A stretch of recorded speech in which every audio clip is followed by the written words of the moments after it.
प्रणाम आप सभी को। तो आज की कक्षा में भी हम प्रतिशत के आगे दो सूत्र आज की कक्षा में हम ज्ञात करेंगे और उनसे संबंधित प्रश्न भी करेंगे।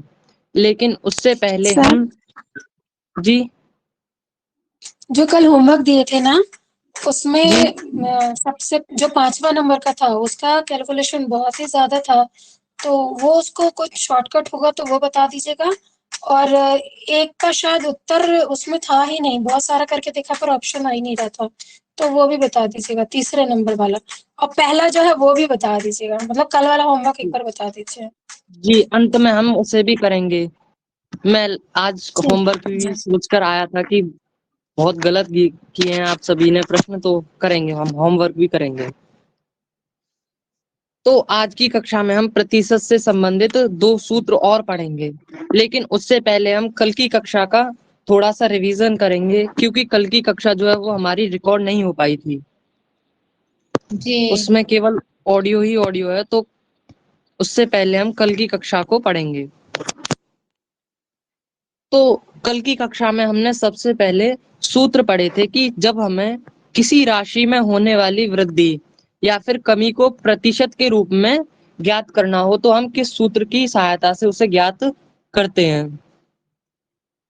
तो जैसे आप कहीं पर, जैसे अभी गर्मियां हैं तो आप पंखा लेने गए, फैन जो होता है टेबल फैन, आप उसे लेने गए मार्केट में। तो वहां पर उसकी प्राइस थी 1,000 रुपए। लेकिन उस दुकानदार ने वहां पर लगा रखा था कि 25% ऑफ या 25% की छूट। तो उसमें क्या किया उसने, 25% की कमी कर दी थी, किसमें, पंखे की कीमत में। तो अब हमें कितने रुपए उसे देने चाहिए, तो वो हम कैसे निकालेंगे, वो हम इन दोनों सूत्रों की सहायता से वो हम ज्ञात करेंगे। तो अगर हमें प्रतिशत में वृद्धि ज्ञात करनी हो, जैसे अभी हमने उदाहरण लिया पंखे का, तो उसने क्या किया था, दुकानदार ने 25% की छूट, ये इसका जो है उसने बोर्ड लगा रखा था। तो उसने क्या किया, जो प्रारंभिक राशि थी 1,000 रुपए, उसमें क्या किया उसने, कमी कर दी 25% की। तो हम किस वाले सूत्र से इसका उसका उत्तर निकालेंगे कि हमें कितने रुपए उसे देने चाहिए, तो वो प्रतिशत कमी। तो हम इसमें पहले कमी लिखते हैं, यानी जितने रुपयों, जितनी प्रतिशत की उसमें कमी उसने की, और फिर बटे में हम प्रारंभिक राशि लिखते हैं गुणा 100, हम उसे कर देते हैं। अब इससे संबंधित हम प्रश्न भी देख लेते हैं कि प्रश्न कैसे बनते हैं इससे। तो जैसे आप चीनी लेने गए, तो चीनी, इस प्रश्न में कहा गया है कि चीनी का मूल्य 38 रुपए प्रति किलोग्राम से बढ़कर 42 रुपए प्रति किलोग्राम हो गया, तो उसके मूल्य में कितने प्रतिशत की वृद्धि हुई। अब इस प्रश्न में कहा गया है कि पहले चीनी का मूल्य कितना था, 38 रुपए था। फिर बाद में चीनी के मूल्य में क्या हुई, वृद्धि हुई, और चीनी का मूल्य क्या हो गया, 42 रुपए हो गया। तो उसके मूल्य में कितने प्रतिशत की वृद्धि हुई। अब हमें क्या ज्ञात करना है कि जो चीनी के मूल्य में वृद्धि हुई है वो कितने प्रतिशत की हुई है, तो वो हम कैसे ज्ञात करेंगे। तो सबसे पहले हम क्या ज्ञात करेंगे कि वृद्धि कितने रुपयों की या फिर कितनी राशि की हुई है। तो उसके लिए हमें क्या करना होगा, हम 42 में से 38 को माइनस कर देंगे, तो हमारा आ जाएगा कि 4 रुपए। चीनी के मूल्य में कितनी वृद्धि हुई, 4 रुपयों की। अब हमें क्या करना है कि इसी मूल्य को प्रतिशत में ज्ञात करना है। जो ये 4 रुपयों की वृद्धि अभी हमने ज्ञात की, इसी को प्रतिशत में ज्ञात करना है। तो उसके लिए हम ये वृद्धि सूत्र जो अभी हमने पढ़ा कि वृद्धि बटे प्रारंभिक राशि गुणा 100, इसका हम प्रयोग करेंगे। तो यहाँ पर हम सूत्र लिख लेते हैं कि क्या है, वृद्धि बटे प्रारंभिक राशि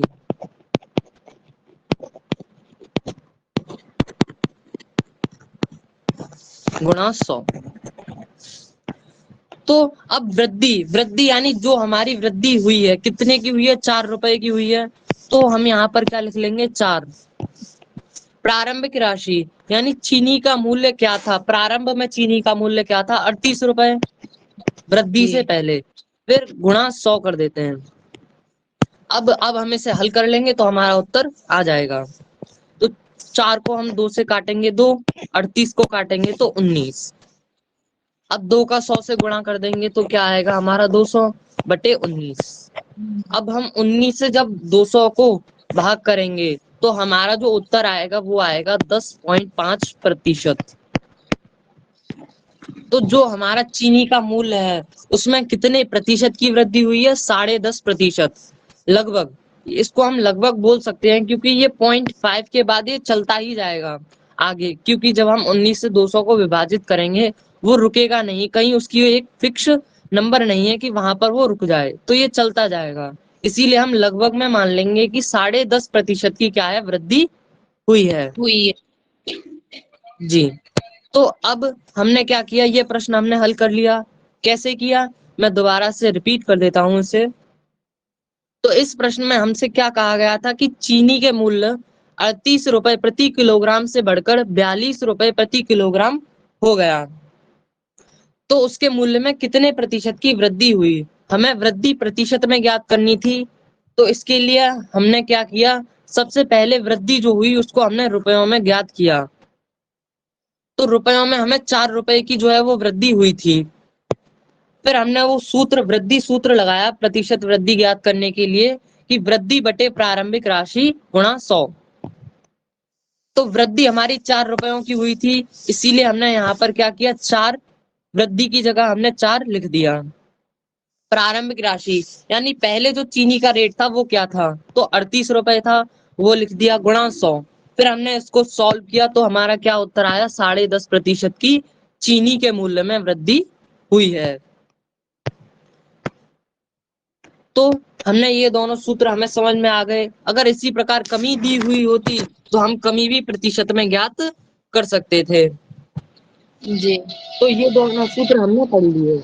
अब हम आगे के 2 सूत्र देखते हैं कि यदि किसी संख्या x में y प्रतिशत की कमी या वृद्धि हो तब हम क्या सूत्र लगाते हैं, तो वो हम जान लेते हैं। जैसे यदि आपके पास कोई संख्या है, आपके पास, हाँ, जैसे कोई एक LCD है, उसकी कीमत क्या है, 5,000 रुपए है, उसमें क्या हुआ, 20% की वृद्धि हुई या फिर 20% की कमी हुई।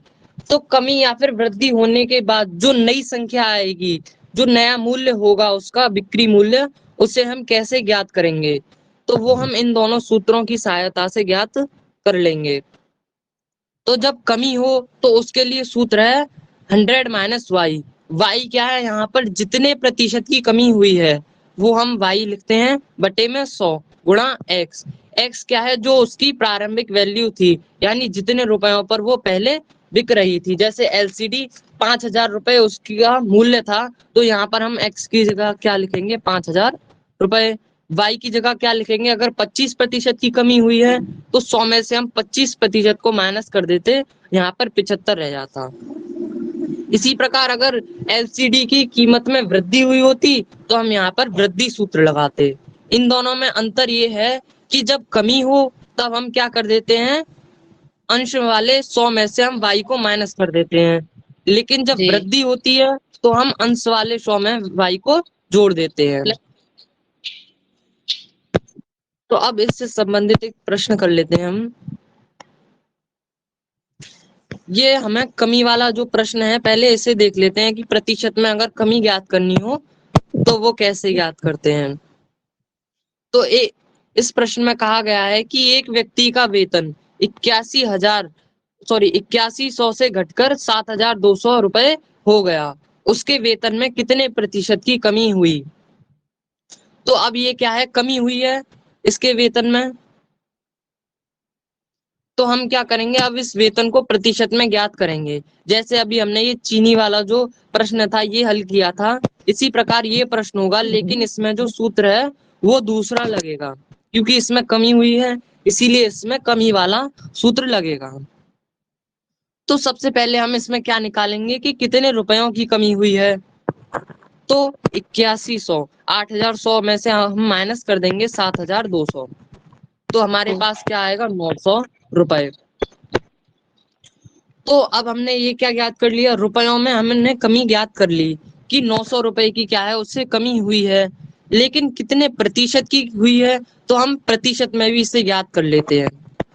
इसमें कमी प्रतिशत वाला सूत्र लगेगा कि कमी बटे प्रारंभिक राशि गुणा 100। तो कमी क्या है हमारी 900 रुपयों की कमी हुई है उसे।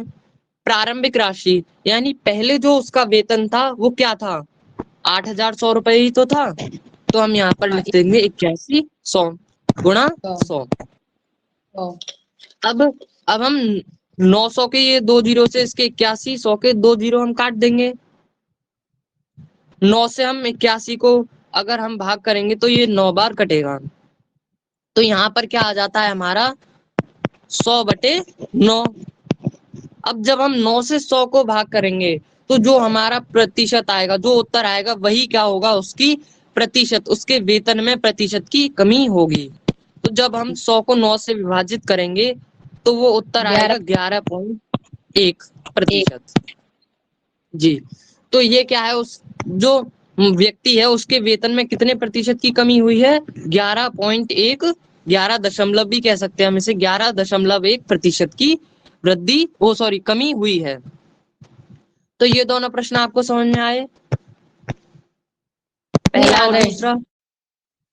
जी, तो अब हम ये जो हमने अभी सूत्र पढ़ा था दूसरा, कि अगर हमें किसी संख्या में कोई 22% की कमी हुई हो या वृद्धि हुई हो तो हम कैसे ज्ञात करते हैं। अब इससे संबंधित प्रश्न कर लेते हैं।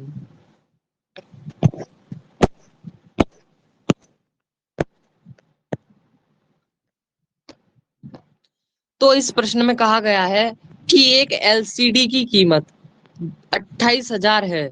यदि उसकी कीमत में 20% की वृद्धि हो जाती है तब एलसीडी का नया मूल्य ज्ञात कीजिए। अब ये प्रश्न जो अभी हमने सूत्र पढ़ा कि यदि किसी संख्या में y% की वृद्धि हो तो हम उसे कैसे हल करते हैं, उस सूत्र से ये प्रश्न हल होगा। तो जो हमारा y है वो क्या है, इसमें 20% है क्योंकि इसमें 20% की वृद्धि हुई है। और हमारा x क्या है, 28,000, क्योंकि एलसीडी की जो प्रारंभिक मूल्य था, प्रारंभिक कीमत थी, वो कितनी थी, 28,000 थी। तो वो हमने यहाँ पर लिख लिया। अब क्या करना है, अब हमें यहाँ पर सूत्र लगाना है कि 100 प्लस, क्योंकि यहाँ पर वृद्धि हुई है तो हम क्या करेंगे, यहाँ पर 20 को इसमें जोड़ देंगे।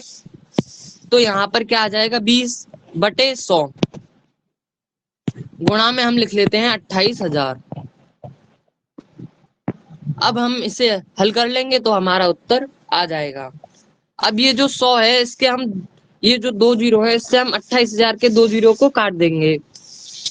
आपको ये याद रखना है कि ये जो हर वाला जो 100 है इससे हम अंश वाले 100 को नहीं काट सकते, क्योंकि ये हर अंश वाला जो 100 है हमारा वो 20 के साथ प्लस में है। अगर ये गुणा में होता तब हम इसे काट सकते थे, लेकिन अभी क्या है, ये प्लस में है तो हम इसे नहीं काटेंगे। तो यहाँ पर अब 100 में जब हम 20 को प्लस करेंगे तो कितना आएगा हमारा, 120। अब 120 का जब हम 280 से गुणा करेंगे तो जो हमारा उत्तर होगा वो मिल जाएगा हमें।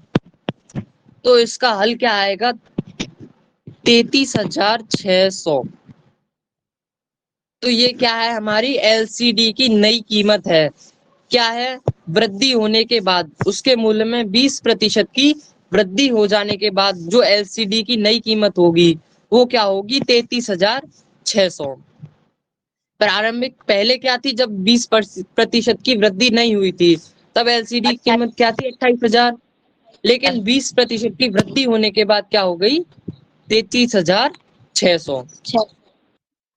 हम इस प्रश्न को एक और तरीके से भी कर सकते थे, इसकी एक और शॉर्ट ट्रिक है, लेकिन वो क्या है, इसी प्रकार के जो प्रश्न है उन्हीं के लिए ही वो क्या होगी, केवल उपयोगी होगी। बाकी जो प्रश्न है जो हम आगे पढ़ेंगे उनमें क्या होगा, वो शॉर्ट ट्रिक काम नहीं करेगी। अगर आप उनमें उसको प्रयोग करेंगे तो आपका जो उत्तर है वो गलत हो जाएगा। इसीलिए आपको क्या करना है, ये जो आपके फॉर्मूले हैं जो आपको यहाँ पर फोटोज में जो दिखते हैं आपको, ये आपको याद रखने हैं। शॉर्ट ट्रिक क्या है वो भी मैं बता देता हूँ आपको। तो हमने क्या देखा था कि एलसीडी की कीमत कितनी थी, 28,000। उसमें वृद्धि कितने प्रतिशत की हुई थी, 20% की। तो हमने पढ़ा था कि 20%, प्रतिशत के चिन्ह को हटाकर हम क्या लिख लेते हैं, हर में 100 लिख लेते हैं। लेते हैं जी। तो जो 28,000 है उसको हम गुणा करके 20/100 ऐसे लिख लेंगे। तो जो 100 के 2 जीरो से 28,000 के 2 जीरो हमारे कट गए। तो जब हम 280 का गुणा 20 के साथ करेंगे तो कितना आएगा, 28 दूनी 56, तो 5,600। ये क्या है, हमारी 20% की वैल्यू आ गई कि जो हमारा 20% है 28,000 का, हमने वो निकाल लिया। अब जब हम 28,000 में इस 5,600 को प्लस कर देंगे, 28,000 में जब हम 5,600 को प्लस कर देंगे तो जो हमारा उत्तर होगा वो क्या आएगा, 33,600 ही आएगा। तो ये भी क्या है, हमारी एक शॉर्ट ट्रिक थी इसी तरह के प्रश्नों को हल करने के लिए। लेकिन ये क्या है, सभी तरह के प्रश्नों पर क्या है, ये उपयोगी नहीं है, ये केवल इसी तरह के प्रश्नों के लिए उपयोगी है। तो इसीलिए आप क्या करें, सूत्रों को याद करने की कोशिश करें, क्योंकि जो प्रतिशत है उसमें हमारे बहुत सारे सूत्र हैं, तो आपको वो सभी याद रखने होंगे। लेकिन अगर इस तरह के प्रश्न आ जाएं तो आप इस शॉर्ट ट्रिक का प्रयोग कर सकते हैं। तो आपको ये प्रश्न समझ में आया कि हमने कैसे किया? ये वाला तो आ गया, लेकिन जो आपने शॉर्ट ट्रिक बताई थी वो थोड़ा कंफ्यूज हो रहा है। जी, तो शॉर्ट ट्रिक में हमने क्या किया था, जो हमारी एलसीडी की जो कीमत थी कितनी थी, 28,000 रुपए थी। अब हम उसमें क्या हुआ, 20% की वृद्धि हुई थी, किसमें, एलसीडी की कीमत में। हम यहाँ पर देख लेते हैं।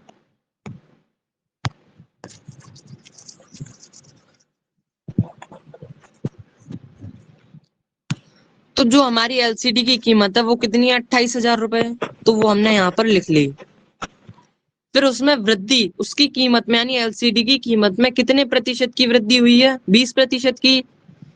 तो हमें अब क्या ज्ञात करना है कि वृद्धि होने के बाद नया मूल्य हमें ज्ञात करना था।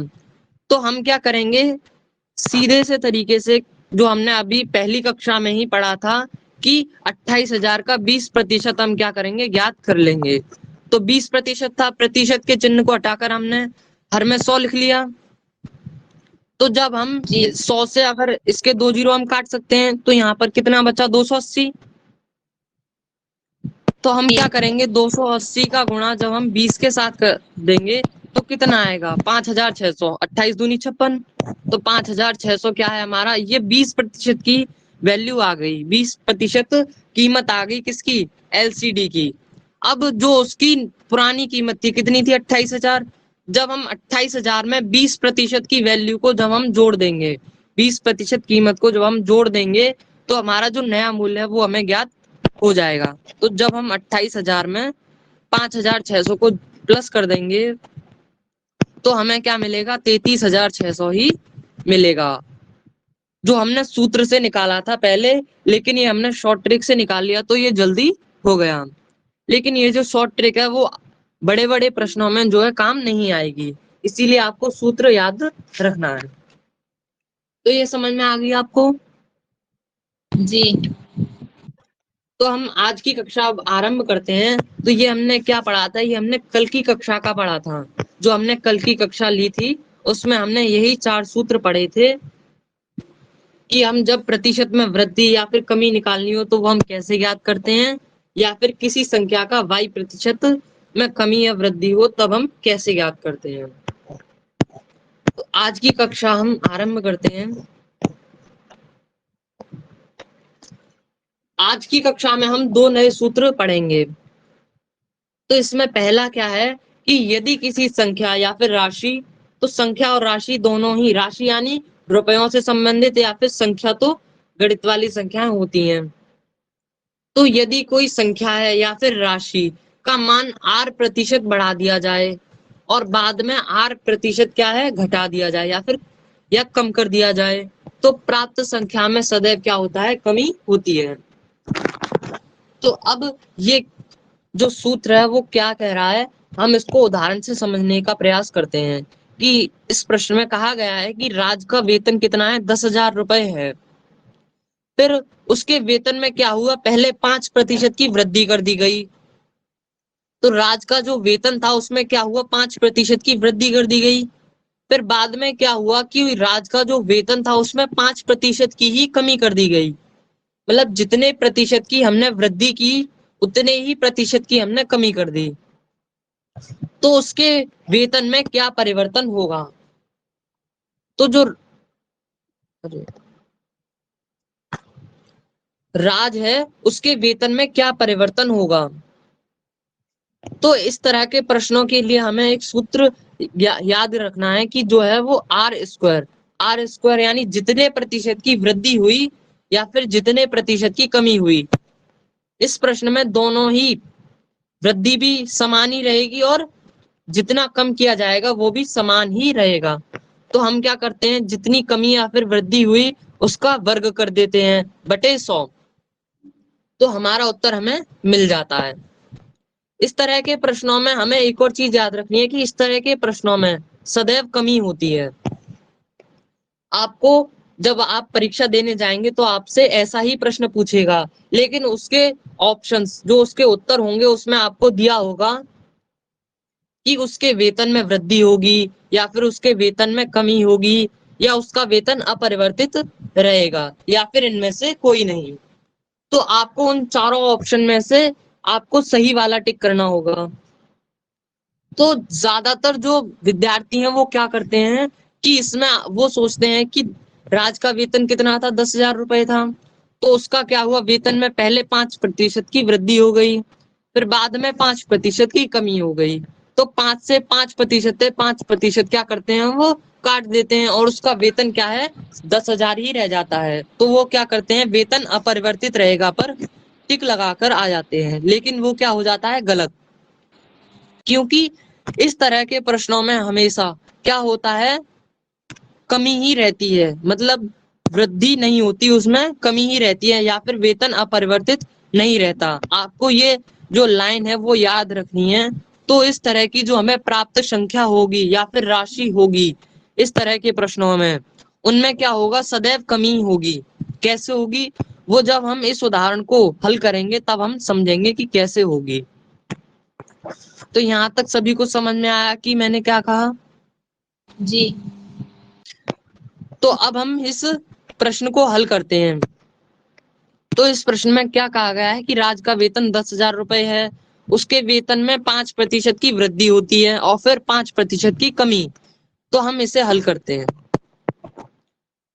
सूत्र लिखेंगे आर का स्क्वायर। आर क्या है, यहाँ पर जितने प्रतिशत की कमी हुई या फिर जितने प्रतिशत की वृद्धि हुई बटे 100,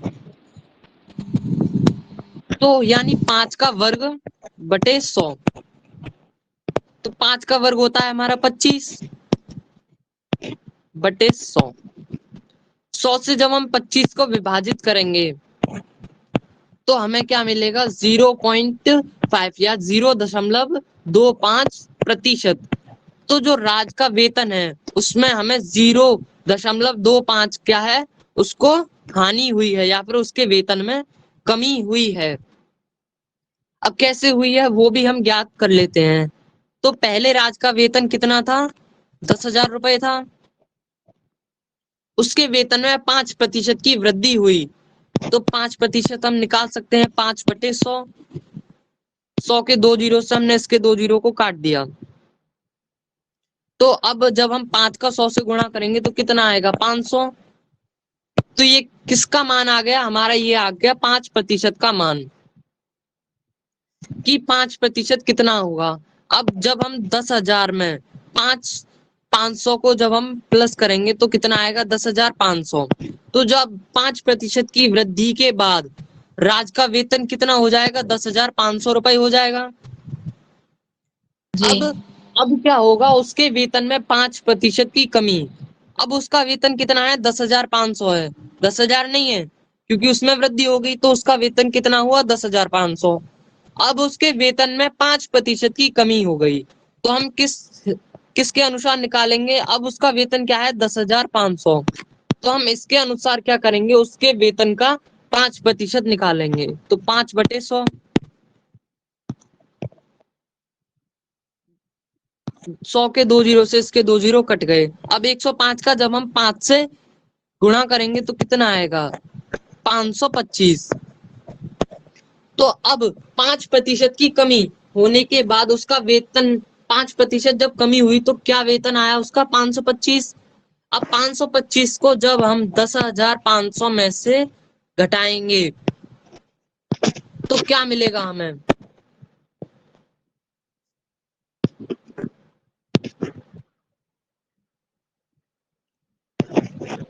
975 रुपए। तो जो अब राज का वेतन है 5% की कमी होने के बाद, यानी जो उसका अंतिम वेतन है 5% की वृद्धि और 5% की ही कमी होने के बाद जो राज का अंतिम वेतन है वो कितना है? 975 रुपए। तो अब अंदाजा लगा सकते हैं आपकी वृद्धि होने से पहले, मतलब 5% की वृद्धि होने से पहले और कमी होने से पहले राज का वेतन कितना था? 10,000 रुपए। लेकिन अभी राज का वेतन कितना है हमारा? 9,075 रुपए है। तो क्या हुआ? उसमें कमी ही तो हुई, क्योंकि अभी उसका वेतन कितना है? अभी उसका वेतन बहुत कम है, क्योंकि पहले उसका वेतन कितना था? 10,000 रुपए था पूरा, लेकिन अभी कितना है? 9,075 रुपए है। तो ये क्या है? उसके वेतन में कमी है। तो आपको यह बात याद रखनी है 9,975 जी। 9,975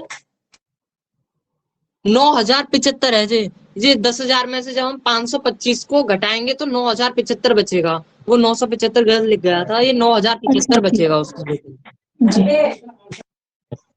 तो ये आपको याद रखना है कि जब भी इस तरह का प्रश्न आए तो उसमें क्या होता है? हमेशा हानि ही होती है, कमी ही होती है उसके वेतन में, या फिर किसी भी राशि में कमी ही होगी। अब उसे आप ज्ञात कैसे करेंगे? तो आपको ये सूत्र याद रहना चाहिए, तो आप इसका प्रयोग करके आप ज्ञात कर सकते हैं। तो इस प्रश्न में हमसे क्या पूछा था कि उसके वेतन में क्या परिवर्तन होगा? तो हमने परिवर्तन निकाल लिया था कि 0.25 या 0.25 की क्या होगी? हानि होगी, उसके वेतन में कमी होगी। तो ये सभी को समझ में आया? जी। अब हम चलते हैं अपने दूसरे सूत्र की ओर। तो अब हम अपना दूसरा सूत्र हम पढ़ते हैं। यदि किसी वस्तु का मूल्य R% बढ़ा दिया जाए तो उपभोक्ता उस वस्तु के खर्च में कितने प्रतिशत की कमी करे कि खर्च में वृद्धि ना हो सके? तो जब किसी वस्तु का मूल्य R%, R का अर्थ है यहाँ पर कितना भी प्रतिशत हो सकता है, 20%, 10%, 5%, कितना भी बढ़ा दिया जाए तो उपभोक्ता उस वस्तु के खर्च में कितने प्रतिशत की कमी करे कि खर्च में वृद्धि ना हो। तो आप इस उदाहरण को पढ़कर इस सूत्र को समझ सकते हैं कि शक्कर मतलब चीनी के मूल्य में 10% की वृद्धि हो जाने पर, मतलब जो चीनी का मूल्य था उसमें क्या हुआ? 10% की वृद्धि हो गई। हो जाने पर उपभोक्ता शक्कर के खर्च में कितने प्रतिशत की कमी करे? मतलब जो उपभोक्ता है, यानी जो चीनी का उपयोग करने वाला है, वो अपने खर्च में, चीनी के खर्च में कितने प्रतिशत की कमी करे ताकि जो उसका खर्च है वो अपरिवर्तित रहे, यानी बदले ना उसका खर्च। जिस हिसाब से उसका खर्च जो चल रहा है उसी हिसाब से चलता रहे। तो इस तरह के प्रश्नों को करने के लिए हमें इस सूत्र की आवश्यकता होती है। तो ये सूत्र क्या है? 100 गुणा R। R यानी जितने प्रतिशत की वृद्धि हुई है या फिर कमी हुई है। तो हम यहाँ पर R गुणा में लेते हैं बटे 100 प्लस R, नीचे प्लस में आ जाता है R। जब हम इस सूत्र में R का मान रख देते हैं तो हमें क्या होता है? उत्तर हमें मिल जाता है। अब हम इस प्रश्न को इसी सूत्र की सहायता से हल कर लेते हैं। तो सूत्र क्या है हमारा? 100 गुणा R बटे 100 प्लस R प्रतिशत। अब हम यहाँ पर 100 गुणा R कितना है हमारा? 10% है, तो हम यहाँ पर क्या करेंगे? 10 का गुणा कर देंगे बटे में 100 प्लस R यानी 10। तो यहाँ पर हमें क्या मान मिलेगा? 1000 बटे 110, यही मान आएगा। जब हम इस सूत्र में आर का मान रखेंगे तो यही आएगा 1000/110। अब जब हम इसे सॉल्व करेंगे तो हमें क्या उत्तर मिलेगा, सॉल्व कर लेते हैं। 110 से हम इसका एक जीरो हम काट देंगे, तो जब हम 11 से 100 को भाग करेंगे तो वो कितनी बार जाएगा। तो वैसे तो हम ये भी कह सकते हैं कि 100/11% ही इसका उत्तर होगा, लेकिन जब आपको अगर ऑप्शन में अगर यह उत्तर नहीं है तो आप क्या कर सकते हैं, 11 से 100 को विभाजित कर सकते हैं। तो वो कितनी बार विभाजित होगा, 9 बार विभाजित होगा। फिर क्या बचेगा, 1 बचेगा, यहाँ पर पॉइंट लग के 01, तो लगभग इतना 9.01% क्या होगा,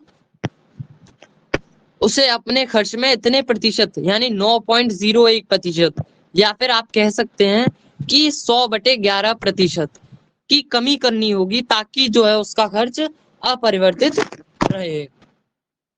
तो ये सभी को समझ में आया। एक बार दोबारा बता दीजिए। जी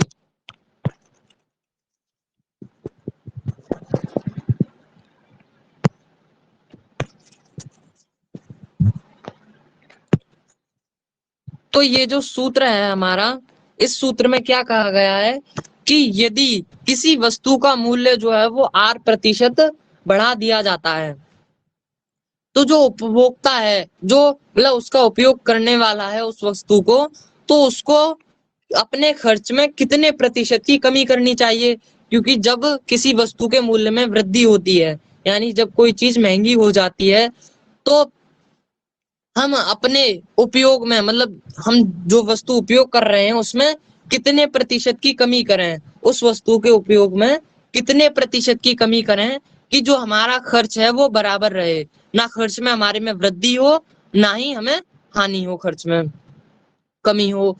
तो इस तरह के प्रश्नों को हल करने के लिए हम इस सूत्र का प्रयोग करते हैं कि 100 गुणा R, 100 इंटू R बटे में हम लिखते हैं 100 प्लस R, 100 प्लस R। तो अगर जब हम इस सूत्र में R का मान रख देते हैं तो हमें अपना उत्तर मिल जाता है।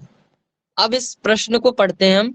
इस प्रश्न में कहा गया है कि शक्कर के मूल्य में 10% की वृद्धि हो जाने पर, यानी जो चीनी है उसके मूल्य में क्या हुआ, 10% की वृद्धि हो गई, तो जो उपभोक्ता है यानी जो उपयोग करने वाले हैं उनको अपने खर्च में यानी चीनी के उपयोग में, चीनी के खर्च में कितने प्रतिशत की कमी कर देनी चाहिए ताकि जो हमारा खर्च है वो क्या रहे, अपरिवर्तित रहे, यानी खर्च में ना हमारे में वृद्धि हो ना ही कमी हो। तो इसके लिए हम यहाँ पर पहले सूत्र लिख लेते हैं, 100 into R upon 100 plus R। तो ये हमने सूत्र लिख लिया। अब जब हम यहाँ पर R का मान रख देंगे तो R का मान क्या है हमारा, 10% की वृद्धि हुई है, तो हमारा R क्या हो जाएगा, 10। तो 100 गुणा 10 बटे में 100 प्लस R यानी 10। तो यहाँ पर क्या आएगा हमारा, जब 100 का 10 से गुणा करेंगे तो 1000 जी बटे में हम लिख लेंगे यहाँ पर 110। तो हम यहाँ पर जब हम 110 लिखेंगे तो 110 ये ऊपर 1000 है नीचे 110, तो 110 के एक जीरो से इसका एक जीरो हमारा कैंसिल हो जाएगा। जी तो अब हम क्या कह सकते हैं कि जो हमारा उपभोक्ता है, जो उपभोक्ता है उसको अपने खर्च में 100/11% की क्या कर देनी चाहिए, कमी कर देनी चाहिए, जिससे उसका खर्च अपरिवर्तित रहेगा। लेकिन अगर आपको ऑप्शन में जब आप परीक्षा देने जाएंगे इस तरह के प्रश्न आएंगे तो उसमें अगर ऑप्शन में आपको ये उत्तर नहीं दिखता, बटे में आपको ये भिन्न में उत्तर नहीं मिलता, तो आप क्या कर सकते हैं, 11 से 100 को जब आप विभाजित करेंगे तो क्या आएगा आपका उत्तर 9.09। तो आप इस उत्तर को भी वहां पर टिक करके आ सकते हैं, जब आप सॉल्व करेंगे तो यही आएगा। तो जो उपभोक्ता है उसको क्या करना चाहिए, अपने खर्च में 9.09 या 9.09% की कमी कर देनी चाहिए, जिससे उसका खर्च अपरिवर्तित रहे। इसमें ये दोनों उत्तर ही इसके सही हैं। तो समझ में आया आप सभी को ये? जी आ जी गया। सर। तो आज की कक्षा में हमने ये 2 सूत्र पढ़े और इनसे संबंधित प्रश्न भी किए। आज की कक्षा को हम फिर से रिवीजन कर लेते हैं ताकि आपको कोई दिक्कत ना रहे। तो सबसे पहला सूत्र हमने पढ़ा था कि जब किसी राशि में r% की वृद्धि हो, यानी उसका मान जो है वो r% बढ़ा दिया जाए और फिर क्या हो, बाद में r% घटा दिया जाए, तो प्राप्त संख्या जो होती है उसमें क्या होता है, सदैव कमी हो जाती है। कैसे, वो हमने यहाँ पर देखा था कि जो राज का वेतन है वो कितना है, 10,000 रुपए है। यदि उसका वेतन पहले 5% बढ़ा दिया गया और फिर बाद में 5% क्या है, उसका वेतन कम कर दिया गया, तो जो राज का वेतन है उसमें क्या परिवर्तन होगा? तो आपको ऑप्शन में या तो ऑप्शन वो उत्तर के देगा या फिर उसमें पूछ लिया जाएगा कि उसका वेतन में वृद्धि होगी या फिर उसके वेतन में कमी होगी या फिर उसका वेतन अपरिवर्तित रहेगा या इनमें से कोई नहीं। तो आपको क्या करना है, उसके वेतन में क्या होगा, कमी होगी। आपको वो याद रखना है कि जब भी इस तरह के प्रश्न आए कि किसी के वेतन में या किसी राशि में उतने ही प्रतिशत की वृद्धि हो या कमी हो, तो उसमें क्या होता है, सदैव कमी होती है। तो आपको ये याद रखना है। अब इसका सूत्र क्या था, इसका सूत्र था r²/100। r² क्या था, जितने प्रतिशत की वृद्धि या फिर कमी हो वो हम यहाँ पर r² में ले लेते हैं। ये सूत्र जब भी काम आएगा जब वृद्धि और जो हमारी कमी है वो दोनों समान हो, या तो वो आपको समान मिलेगी या फिर कम मिलेगी। तो आप यहाँ से इसको सूत्र को लगाकर आप ज्ञात कर सकते हैं कि कितने प्रतिशत की कमी हुई। तो यहाँ पर 5% की पहले वृद्धि हुई थी फिर कमी हुई थी, तो हमने 5 का वर्ग किया तो 25 आया बटे 100 लिखा। 100 से जब हमने 25 को भाग किया तो 0.25 क्या है, उसके वेतन में उसका वेतन क्या है, 0.25% कम हुआ है। फिर हमने इसको संख्या में भी निकाल कर देखा था कि कैसे हुआ है। तो हमने 10,000 का 5% निकाला था पहले, फिर उसको 10,000 में जोड़कर उसकी वृद्धि ज्ञात कर ली थी कि जो उसका वृद्धि होने के बाद नया वेतन है वो कितना हो गया, 10,500 हो गया था। फिर जो 10,500 है उसका नया वेतन है, फिर हमने 10,500 का 5% निकाला था और वो आया था 525। फिर 525 को हमने 10,500 में से माइनस किया था तो हमें 9,075 रुपए मिले थे। यानी जो राज है उसका वेतन कितना हो गया, अब जो 5% की वृद्धि और 5% की कमी होने के बाद जो राज है उसका वेतन कितना हो गया, 9,075 रुपए हो गया। लेकिन पहले उसका वेतन कितना था, 10,000 रुपए था। तो आप अंदाजा लगा सकते हैं कि उसके वेतन कमी हुआ है, पहले 10,000 था फिर बाद में कितना हो गया, 9,075। तो क्या हुआ, उसके वेतन में कमी हुई नहीं हुई? हुई सर। जी। हो गई तो सर। फिर क्या है, ऐसे प्रश्नों में क्या होता है, सदैव कमी ही होती है। कब, जब जो है हमारी वृद्धि की प्रतिशत और कमी की प्रतिशत क्या हो, समान हो। अब फिर हमने दूसरा सूत्र पढ़ा था कि यदि किसी वस्तु का मूल्य r% बढ़ा दिया जाए तो उपभोक्ता को उस वस्तु के खर्च में कितने प्रतिशत की कमी करे कि खर्च में वृद्धि ना हो। जैसे आप किसी वस्तु का उपयोग करते हैं, उसमें 20% की वृद्धि होगी, उसके मूल्य में 20% की क्या हुई, वृद्धि हो गई। तो आपको अपने उस वस्तु के खर्च में कितने प्रतिशत की कमी कर देनी चाहिए कि जिससे आपका जो खर्च है वो अपरिवर्तित रहे, यानी कि जो आपका खर्च है उसमें ना तो वृद्धि हो ना ही आपको कमी हो, अपरिवर्तित रहे। तो इसके लिए सूत्र है 100 गुणा r, यानी 100 इंटू आर बटे 100 plus R, 100 plus R. R क्या है, यहाँ पर जितने प्रतिशत की वृद्धि होगी वो यहाँ पर आर है। फिर हमने यहाँ पर एक प्रश्न देखा था कि शक्कर के मूल्य में यानी चीनी के मूल्य में क्या हुआ, 10% की वृद्धि हो जाने पर चीनी के मूल्य में 10% की वृद्धि हो गई। उपभोक्ता शक्कर के खर्च में कितने प्रतिशत की कमी करे, यानी आप चीनी के मूल्य में कितने प्रतिशत की कमी करें ताकि आपका जो खर्च है वो अपरिवर्तित रहे। तो हमने क्या किया था, फॉर्मूला यहाँ पर लिखा था 100 इंटू आर बटे 100 प्लस आर। फिर हमने यहाँ पर आर का मान रख दिया था 10। तो जब हमने 100 का 10 से गुणा किया 1000 आया। फिर 100 को जब हमने 100 में 10 प्लस किया तो 110 आया। तो हमने 110 के एक जीरो से 1000 का एक जीरो काट दिया, ऊपर बचा 100, नीचे हमारा जो हर है उसमें बचा 11। तो हम ये भी कह सकते हैं कि जो हमें अपने खर्च में, उपभोक्ता को अपने खर्च में 100/11% की कमी कर देनी चाहिए, जिससे उसका खर्च जो है वो अपरिवर्तित रहेगा।